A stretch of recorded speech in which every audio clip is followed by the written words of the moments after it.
Cordillera Broad Coalition v COA.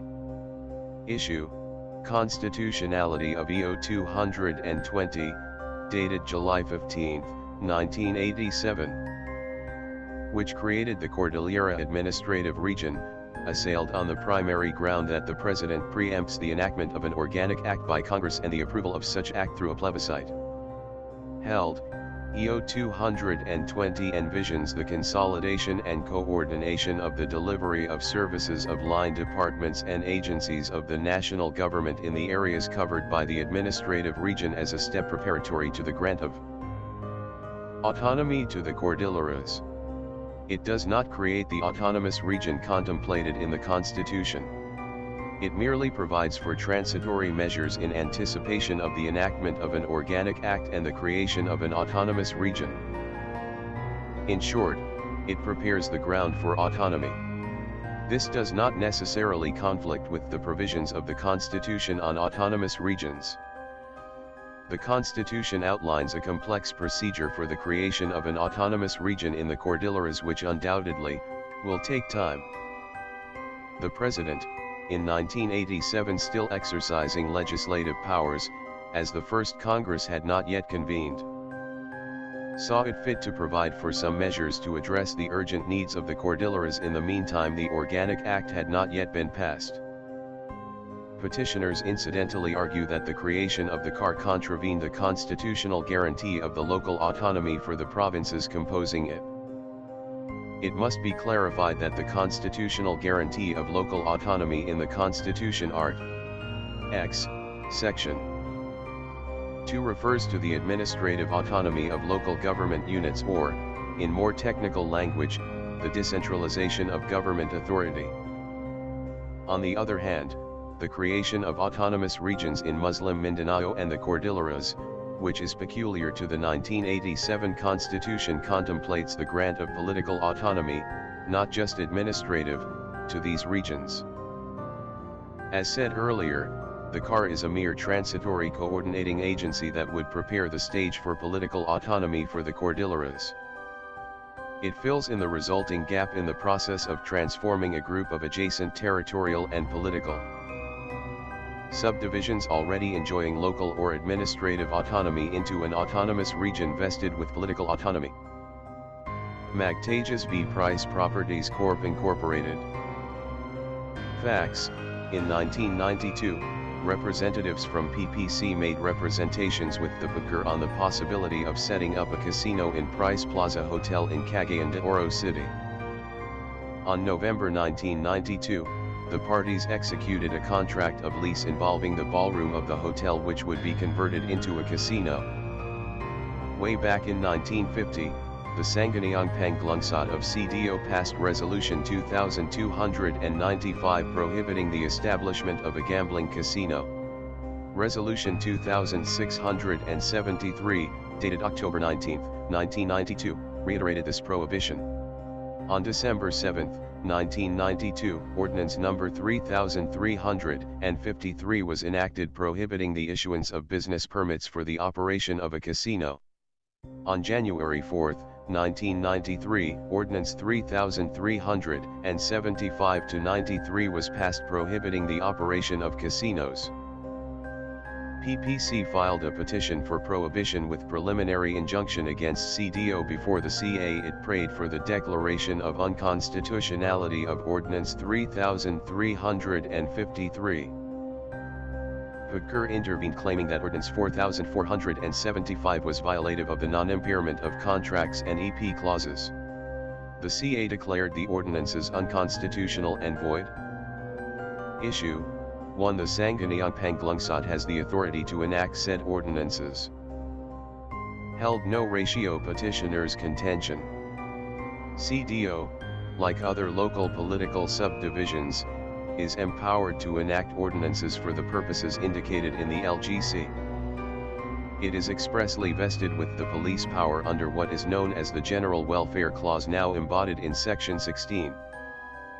In addition, Section 458 declares that the Sangguniang Panglungsod has the power to approve ordinances and pass resolutions for the efficient and effective city government. The petitioners argue that by virtue of these provisions, the Sangguniang Panlungsod may prohibit the operation of casinos because they involve games of chance, which are detrimental to the people. The adoption of the LGC, it is pointed out, had the effect of modifying the charter of the PGR.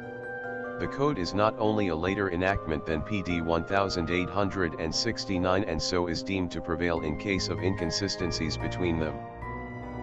More than this, the powers of the PGR under the decree are expressly discontinued by the code insofar as they do not conform to its philosophy and provisions, pursuant to PAR of its repealing clause. It is also maintained that assuming there is doubt regarding the effect of the local government code on PD 1869, the doubt must be resolved in favor of the petitioners, in accordance with the direction in the code calling for its liberal interpretation in favor of the local government units. Morality of gambling not justiciable. The morality of gambling is not a justiciable issue. Gambling is not illegal per se.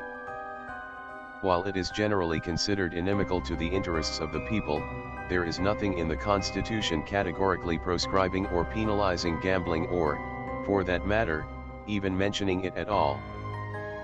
It is left to Congress to deal with the activity as it sees fit. In the exercise of its own discretion, the legislature may prohibit gambling altogether or allow it without limitation, or it may prohibit some forms of gambling and allow others for whatever reasons it may consider sufficient.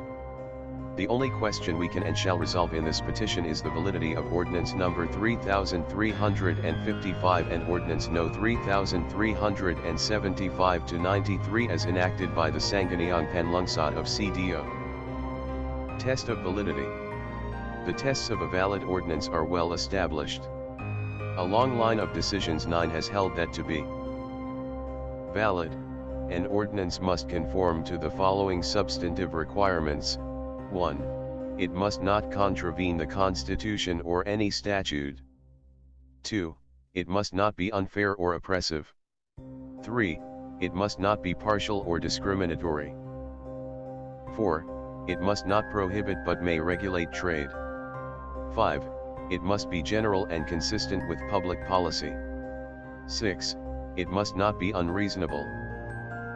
We begin by observing that under seconds 458 of the LGC, LGUs are authorized to prevent or suppress, among others, gambling and other prohibited games of chance. Obviously, this provision excludes games of chance which are not prohibited but are in fact permitted by law. The petitioners are less than accurate in claiming that the code could have excluded such games of chance but did not. In fact it does. The language of the section is clear and unmistakable. We conclude that since the word gambling is associated with and other prohibited games of chance, the word should be read as referring to only illegal gambling which, like the other prohibited games of chance, must be prevented.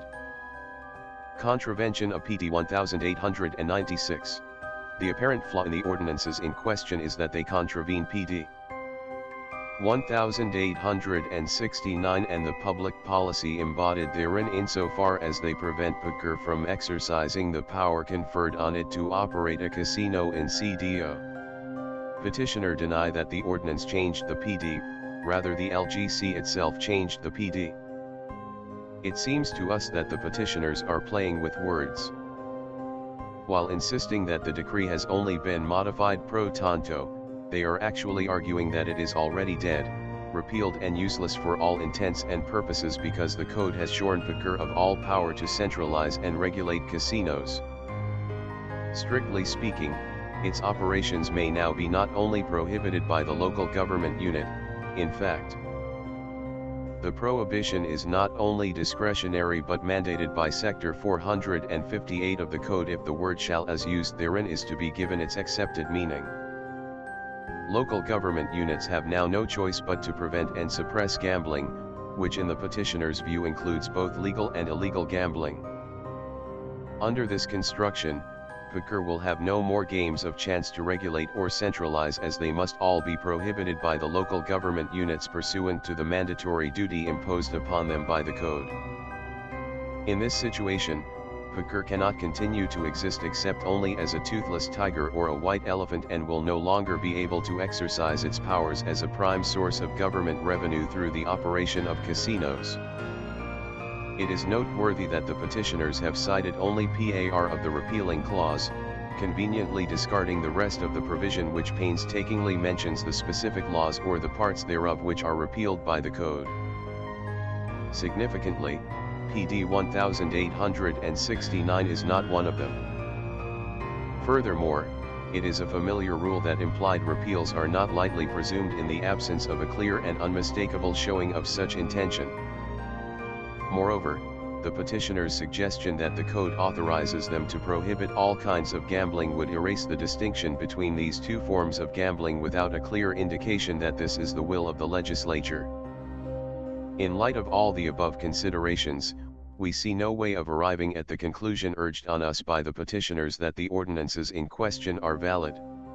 On the contrary, we find that the ordinances violate PD 1869, which has the character and force of a statute, as well as the public policy expressed in the decree allowing the playing of certain games of chance despite the prohibition of gambling in general.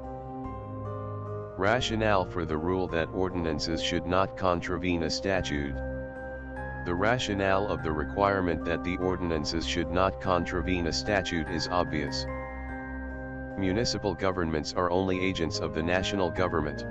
Local councils exercise only delegated legislative powers conferred on them by Congress as the national lawmaking body. The delegate cannot be superior to the principal or exercise powers higher than those of the latter. It is a heresy to suggest that the local government units can undo the acts of Congress, from which they have derived their power in the first place, and negate by mere ordinance the mandate of the statute. Municipal corporations owe their origin to, and derive their powers and rights wholly from the legislature. It breathes into them the breath of life, without which they cannot exist. As it creates, so it may destroy. As it may destroy, it may abridge and control. Unless there is some constitutional limitation on the right, the legislature might, by a single act, and if we can suppose it capable of so great a folly and so great a wrong, sweep from existence all of the municipal corporations in the state. And the corporation could not prevent it?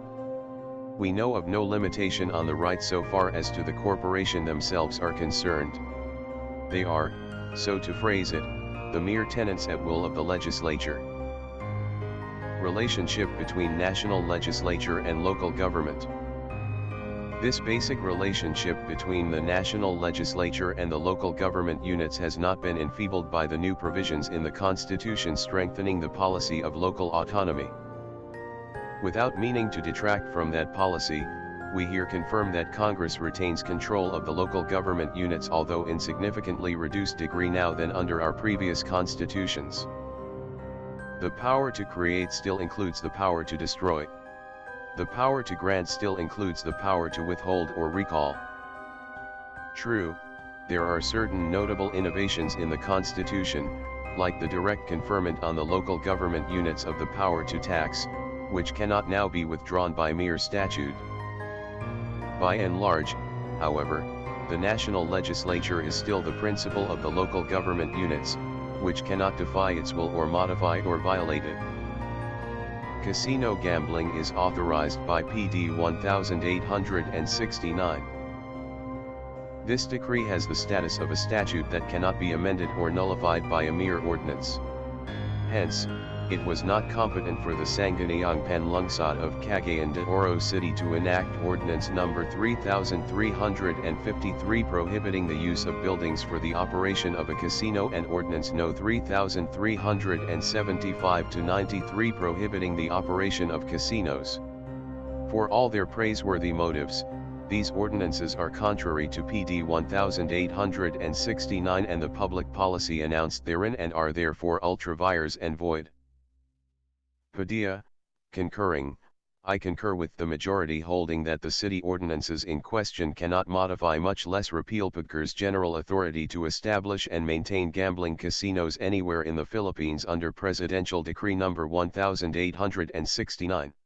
However, despite the legality of the opening and operation of a casino in Cagayan de Oro City by respondent Pagker. I wish to reiterate my view that gambling in any form runs counter to the government's own efforts to re-establish and resurrect the Filipino moral character, which is generally perceived to be in a state of continuing erosion. Davide, concurring, wrong mode, not prohibition but declaratory relief.